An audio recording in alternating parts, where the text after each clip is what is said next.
ያው በጣም ደስ ይለኛል። አንተ በተነከው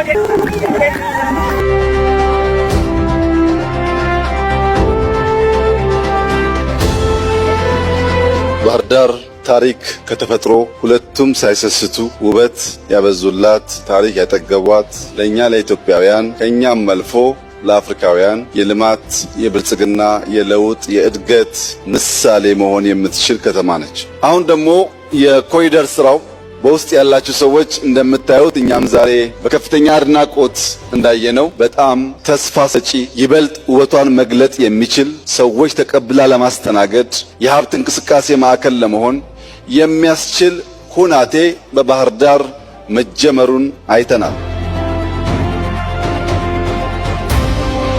ኢትዮጵያ ውስጥ ካሉ ከተሞች ምናልባትም ቀዳሚ በሆነ ደረጃ የውስጥ ለውስጥ መንገድ በጥሩ ዲዛይን ከተሰራባቸው ከተሞች መካከል ከፍተኛውን ስፍራ የምትይዘው ባህር ዳር ናት። በሀገራችን ብቻ ሳይሆን በከባቢያችንም ጭምር በግዝፈቱ በጥራቱ ሊተካከለው የማይችል ድልድይ የተገነባው በባህር ዳር ከተማ ነው።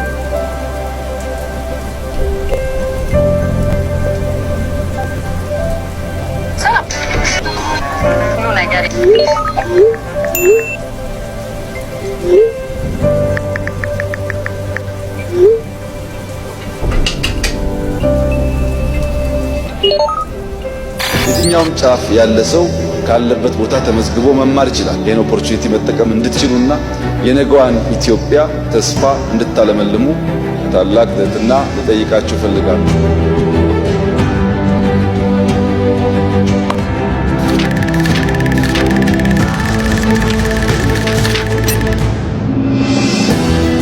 መፍጠን ከቻል ተክተን ከሰራን እስከ 7 ሚሊዮን እናሳ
የሀገራችን ታሪካዊ ጠላት ከሚባሉ አካላት ጋር ጭምር ጥምረት እንደፈጠሩ ይደመጣል። የኢትዮጵያ ሕዝብ አደራ ሲሰጥ የጥይት ድምፅ አላስቆመውም። ከግጭቱ በኋላ ምን ተሰርቷል? አፄ ዮሐንስን ሕይወት የነጠቀ ኃይል ለምን መጣ ብለው ሳይመዝኑ ሄደው ጋብቻ የፈጠሩ ሰዎች ኢትዮጵያን የጂኦግራፊክ እስረኛ አድርገዋታል። ወንዝን ለመሻገር አብሮ መዋኘት እንጂ ውሃውን ዝም ብለህ ብትወቅሰው አይበጅም፣ አይጠቅምም። የአማራ ክልል ሁኔታ እንዴት ነው የሚገለጸው? ይህ ሁሉ ችግር እያለ ይህ ሁሉ እንቅፋት እያለ በአማራ ክልል የተሰራው ስራ ከዚያ በፊት 20 ዓመት ከተሰራው የሚበልጥ እንጂ የሚያንስ አይደለም። ከለውጡ በኋላ ምን ሰራችሁ? ኢኮኖሚክ ኦፕን አፕ አድርገን ፖለቲካውን ብንተው ወይም ፖለቲካ የፕሪቶሪያ ስምምነት የአማራ ክልልን ህዝብ ጥቅም ያሳጣ ነበር ወይ ማለት እንችላለን? ስፔሲፊካሊ የወልቃይትን ጉዳይ ብትወስድ ሰኔ 15 እንዴት ነበር የሚያስታውሱት? ዶክተር አምባቸው በደንብ የተገናኘን እንወያይ ነበር። ጀነራል ሰዓረን ብትወስድ ቦርዲንግ ስኩል በጋራ የተማርነው ፍትሃዊ የሆነ ተጠቃሚነት በሚገባኝ ልክ አላገኘውም የሚል ጥያቄ ሲነሳ ነበረ።